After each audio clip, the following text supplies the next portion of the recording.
കർത്താവിൽ ഏറ്റവും അനുഗ്രഹിക്കപ്പെട്ടവരെ, ഒരുപാട് സന്തോഷമുണ്ട്. നമ്മൾ കർത്താവായി യേശു മിശിഹായെ സ്വീകരിക്കാനുള്ള ആ ദിവസം ഇതാ എത്തിയിരിക്കുന്നു. എല്ലാവരും ഹാപ്പി ക്രിസ്മസും മേരി ക്രിസ്മസും എല്ലാം പറഞ്ഞു കാണുമല്ലോ.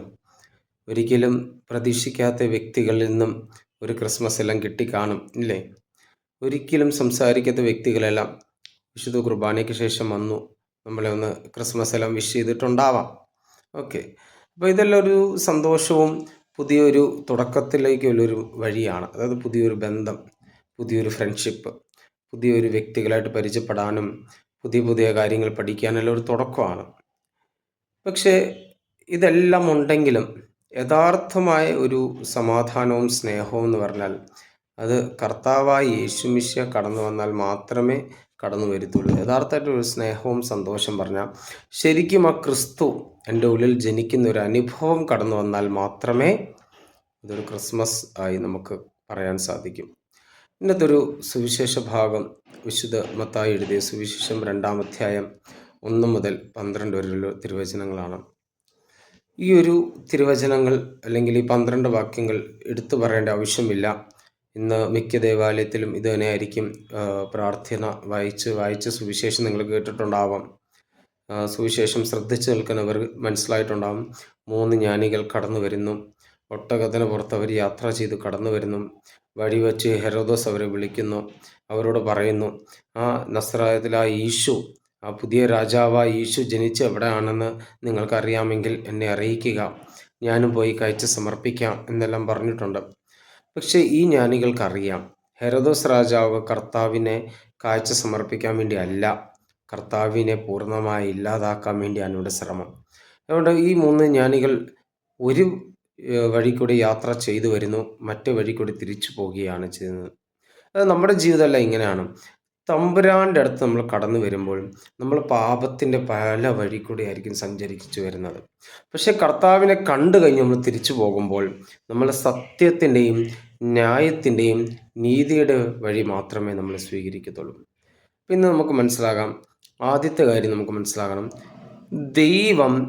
ദൈവത്തെ കാണാൻ ആഗ്രഹിക്കുന്ന വ്യക്തികളെ ദൈവം തന്നെ വഴി നടത്തും, ദൈവം തന്നെ അവരെ ശക്തിപ്പെടുത്തും, ദൈവം തന്നെ അവരെ മുമ്പോട്ട് നയിക്കും. ദൈവം യഥാർത്ഥ വഴി, യഥാർത്ഥ സത്യപ്രകാശം കാണിച്ചു അവരെ ശക്തിപ്പെടുത്തും. പ്രിയമുള്ളവരെ, ഒരു ചോദ്യം നിങ്ങളോട് ചോദിക്കാൻ ആഗ്രഹിക്കുന്നത് അത് മറ്റേതൊന്നുമല്ല.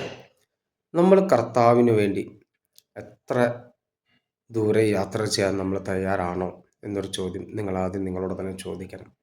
രണ്ടാമത്തെ കാര്യം, കർത്താവിൻ്റെ നാമത്തെ പ്രതി, കർത്താവിന് വേണ്ടി നമ്മൾ എന്തെങ്കിലും ചെയ്യാൻ നമ്മൾ ശ്രമിക്കുന്നുണ്ടോ എന്നൊരു ചോദ്യം നമ്മൾ നമ്മുടെ മനസ്സിൽ ചോദിക്കണം.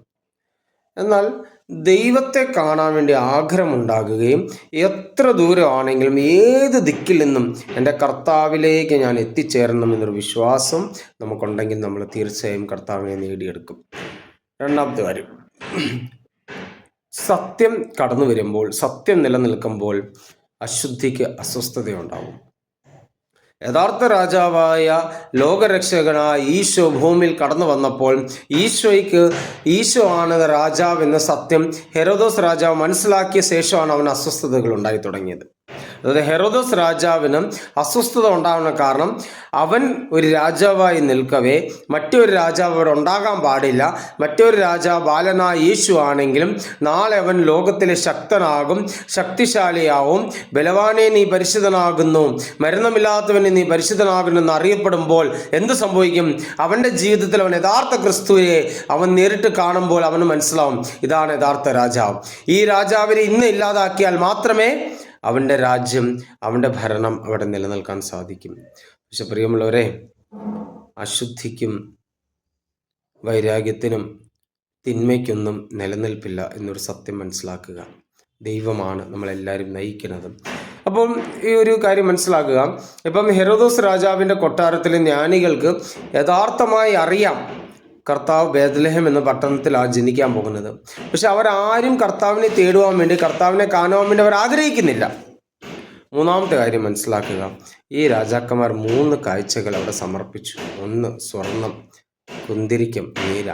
സ്വർണം ദൈവത്തിൻ്റെ രാജ്യത്തെ സൂചിപ്പിക്കുന്നു, കുന്തിരിക്കം പൗരത്വത്തെ സൂചിപ്പിക്കുന്നു, മീര കർത്താവിൻ്റെ മരണത്തെ സൂചിപ്പിക്കുന്നു. പ്രിയമുള്ളവരെ, നമ്മുടെ രക്ഷകൻ നമുക്ക് വേണ്ടി ജനിച്ച അന്ന് തന്നെ മരണത്തിന് വേണ്ടി സമർപ്പിച്ച ഒരു വ്യക്തിയാണ്, ഒരു ഈശോ ആണ്. ആ ഈശോയെ ഹൃദയത്തിൽ ഏറ്റെടുത്തുകൊണ്ട് നമുക്ക് സ്നേഹിക്കാം. ഈശോയോട് നമുക്ക് നമ്മുടെ ബലഹീനതകളും പ്രാർത്ഥനകളും സമർപ്പിക്കാം. ഈ ക്രിസ്മസ് കാലഘട്ടം അനുഗ്രഹത്തിൻ്റെ ഒരു കാലഘട്ടമായി മാറട്ടെ എന്ന് പ്രാർത്ഥിക്കാം. തമ്പുരാൻ നമ്മളെ അനുഗ്രഹിക്കട്ടെ. തമ്പുരാൻ്റെ വിശുദ്ധിയിൽ നമ്മളും ചേരാം. ഈ ക്രിസ്മസ് കാലം എല്ലാവരും അനുഗ്രഹം പ്രാപിക്കട്ടെ.